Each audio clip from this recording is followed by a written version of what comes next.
ట్రాక్టర్లు వెళ్ళాల్సింది 2.5 ట్రాక్టర్లు కూడా రావటం లేదు. అందుకోసం ఈ వడగళ్ల వాన వల్ల నష్టపోయినటువంటి రైతాంగాన్ని ఆదుకోవాల్సిన బాధ్యత ప్రభుత్వాల మీద ఉంది.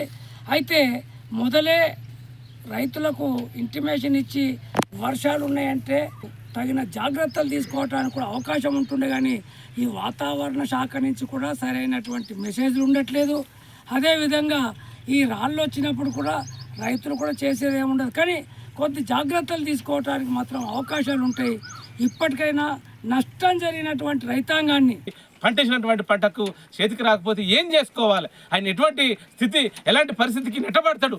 ఆత్మహత్యల, అప్పుల, రైతాంగాన్ని ఆదుకునేటటువంటి పరిస్థితి ఎట్లా అనేది ఈ ప్రభుత్వాలు ఆలోచించాలని సిపిఎంఎల్ మాస్ ప్రజాపందగా మేము ప్రభుత్వాన్ని డిమాండ్ చేస్తున్నాం. ఇప్పటికైనా కొట్టుకుపోయినటువంటి రైతులు, కోసినటువంటి వరిని కొట్టుకుపోయినటువంటి రైతాంగాన్ని ఆదుకోవాలి. ఇక్కడ కోయినటువంటి చాలా పెద్ద ఎత్తున వడగళ్లతో రాలిపోయినటువంటి రైతాంగాన్ని ఆదుకోవాలని చెప్పేసి మేము జిల్లా కలెక్టర్ను, రాష్ట్ర ప్రభుత్వాన్ని కూడా కోరుతాం, రిప్రజెంటేషన్ చేస్తాం. వెంటనే ప్రభుత్వం ఆదుకొని ఒక స్పష్టమైనటువంటి వైఖరిని, హామీని ఇవ్వాలని చెప్పేసి డిమాండ్ చేస్తున్నాం.